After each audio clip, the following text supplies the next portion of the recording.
Көктегі әкеміз, сенің қасиетті есімің даңқтала берсін.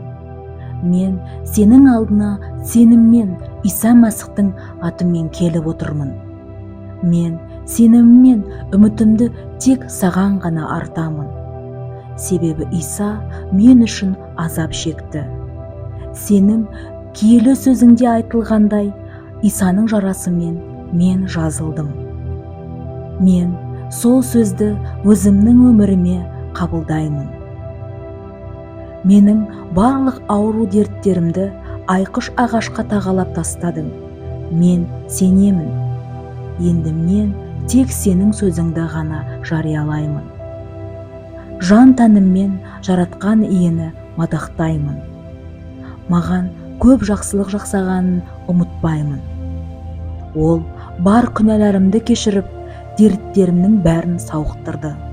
Ажалдан жанымды аман қалдырып, рахымы мен мейірімін сыйлады.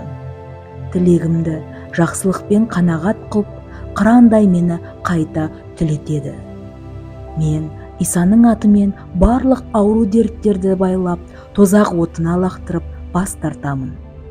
Рахмет саған, Құдай әке, маған рухани өмірде билік бергеніңе. Жүрегімді өз рухымен, қуанышыңмен, сеніміммен толтыршы. Менің өмірімде, жанұямда өзіңнің патшалығыңды орнатшы.